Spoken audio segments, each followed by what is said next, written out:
అందరికీ నమస్కారం. 1995లో పార్టీని కాపాడిన తండ్రికి, 2024లో ఓ రాక్షసుడి నుండి రాష్ట్రాన్ని కాపాడిన తనయుడికి ధన్యవాదాలు. శతకోటి వందనాలు.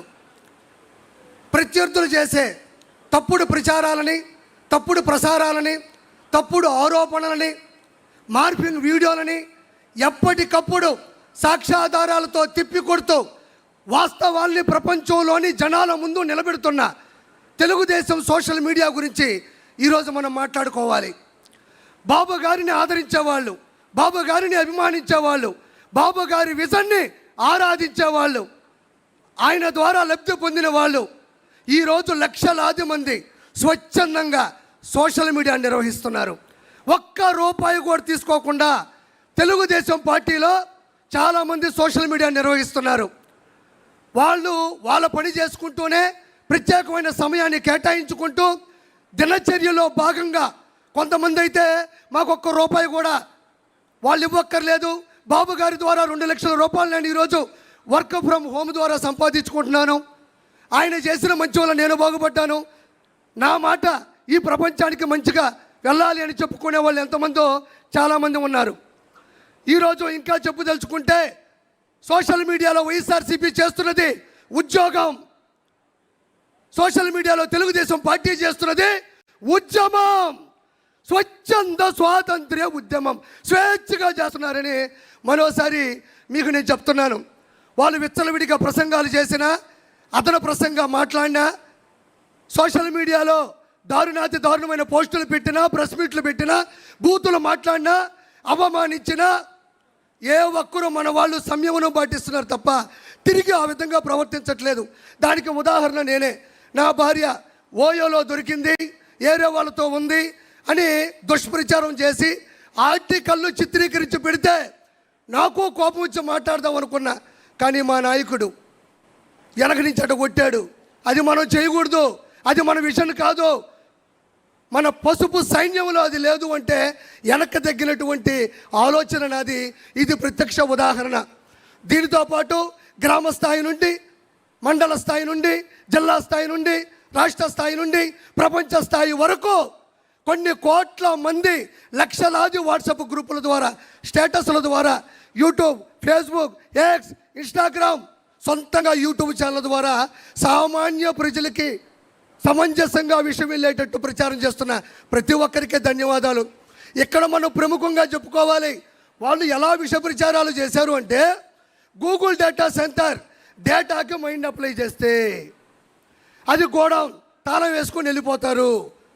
డేటాకి మైండ్ అప్లై చేశారు వాళ్ళు, మన వాళ్ళు సోషల్ మీడియా అప్లై చేశారు.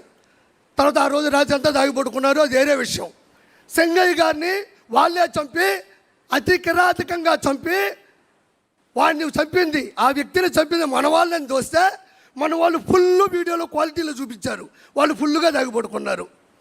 దీంతోపాటు కుప్పంలో ప్రపంచంలో పెద్ద పెద్ద ఆర్ట్ డైరెక్టర్లు ఆశ్చర్యపోయే విధంగా టైట్ క్లోజ్ షాట్లో పెట్టి వాటర్ ట్యాంక్తో నీళ్లు తెచ్చి బిందుతో పోస్తే సంకలు గుద్దుకున్నారు, మేము నీళ్ళు ఇచ్చామని. మన వాళ్ళు వైడ్ షాట్ పెట్టారు, వైడ్గా వైరల్ అయింది. తర్వాత వాళ్ళకి వైరల్ ఫీవర్ వచ్చింది. దీంతోపాటు తల్లికి వందనం, స్త్రీ శక్తి, దివ్యాంగ శక్తి, అన్నదాత సుఖీబాబా, మెగా డిఎస్సి 16,743. దీంతోపాటు విజయవాడ వరదలు, మంతా తుఫాను, ఒకటి కాదు నాయన, బాబు గారు అక్కడ ఇచ్చారు అంటే రెడీగా ఉంటారు. జులాయి సినిమాలో బ్రహ్మానందం గారు దొరికిపోతూ ఉంటారు. అది వాళ్ళ ప్రత్యేకత. నేను ఇక్కడ ఇంకో గొప్ప విషయం చెప్పాలి. అన్న లోకేష్ అన్న కూడా వచ్చాడు.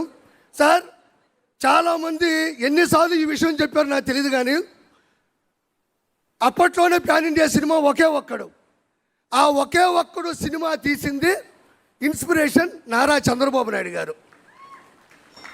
ఎంతమంది చెప్పారో నాకు తెలియదు. ఇది శంకర్ గారు, ప్రొడ్యూసర్ గారు, అప్పుడు డిస్ట్రిబ్యూటర్లు, ఎగ్జిబ్యూటర్లు చెప్పినటువంటి సత్యం. ఆ సినిమా ఒకే ఒక్కడు. ఒక్కరోజు సీఎం అయితే ఆ సీఎం ఏం చేస్తాడు అనేది ఆ సినిమా తీశారు. Super duper bit. తమిళ వాళ్ళు చిత్రీకరించిన సినిమా ఇన్స్పైర్డ్ బై సార్.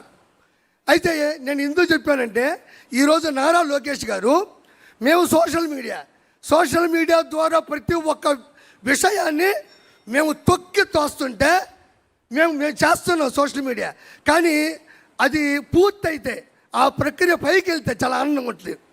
ఈరోజు పునర్విక కావచ్చు, అదే స్కూల్లో అన్నం బాగా లేకపోతే కావచ్చు, లేదంటే ఇతర దేశాల్లో బానిసత్వంలో నలిగిపోతున్న విషయాన్ని కావచ్చు, మేము అలా తోస్తే రెడీగా ఉంటారు నారా లోకేష్ గారు. అలా రావడం బుద్ధౌ తేయ్ అంటే మేము ఏం చేసినా సపోర్ట్ చేస్తున్నారు.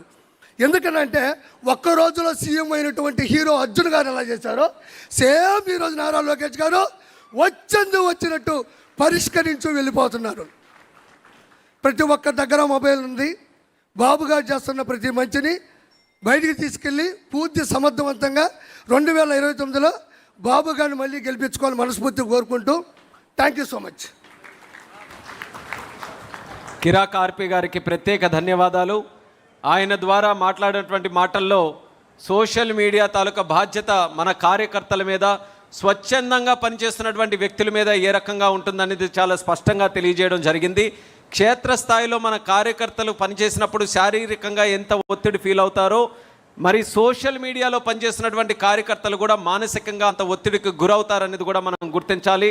అందుకని ఈ మహానాడు వేదిక ద్వారా సోషల్ మీడియాలో పనిచేసినటువంటి ప్రతి ఒక్క కార్యకర్తకు కూడా హృదయపూర్వకమైనటువంటి ధన్యవాదాలు తెలియజేయవలసిందిగా, నాతో పాటు ఎక్కడెక్కడైతే సభలో పాల్గొన్నటువంటి ప్రతి ఒక్కరు కూడా సోషల్ మీడియా టీమ్స్కి మాత్రం ప్రత్యేకంగా గుర్తిస్తూ వాళ్ళందరికీ కూడా అభినందించాలని ఈ సభాముఖంగా తెలియజేసుకుంటున్నాను. వాళ్ళ మెసేజ్ ఎంత బలంగా వెళ్తుందో, ఎంత స్పీడ్గా వెళ్తుందో దాన్ని మనం అందరం కూడా ఎల్లప్పుడూ గుర్తుపెట్టుకొని వాళ్ళు ప్రోత్సహిస్తూ ఉండాలి. అదే రకంగా ఈ యొక్క స్పీచ్తో మన యువగలం తీర్మానాన్ని కూడా మన మహానాడు వేదిక ద్వారా ఆమోదం తెలియజేసుకుంటున్నాం. అయితే ఈ మహానాడు తాలూకా ప్రత్యేకత ఏదైతే మనం వర్చువల్గా కనెక్ట్ అయ్యి ఒక వినూత్నమైనటువంటి ప్రయత్నం చేశామో, దీని ద్వారా 6 లక్షలకి పైగా తెలుగుదేశం పార్టీ కుటుంబ సభ్యులు అందరూ కూడా రాష్ట్ర నలుమూలల నుంచి, తెలంగాణ నుంచి, అండమాన్ నుంచి, ఎన్ఆర్ఐల దగ్గర అంటే విదేశాల దగ్గర నుంచి కూడా 6 లక్షలకు పైగా రికార్డెడ్గా అంటే ఐడి కార్డులు పెట్టి స్కాన్ చేసుకొని మరి ఈ యొక్క కార్యక్రమంలో పాల్గొనడం జరిగింది. నాకు తెలిసి దేశ చరిత్రలోనే కాదు, ప్రపంచ చరిత్రలో ఏ రాజకీయ పార్టీ కూడా ఒక కార్యక్రమం ఇంత పెద్ద ఎత్తున టెక్నాలజీని వినియోగించుకొని చేసినటువంటి చరిత్ర ఎక్కడా లేదు.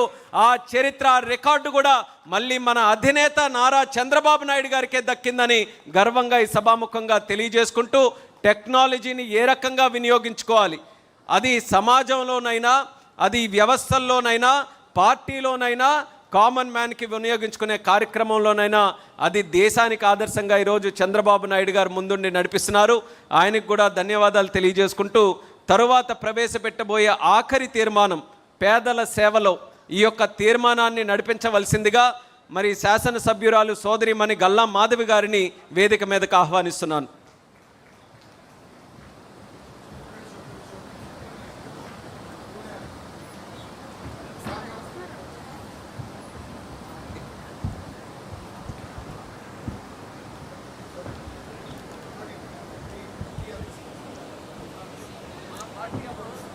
తెలుగువాడి మహా పండుగ, అత్యంత పెద్ద పండుగ అయిన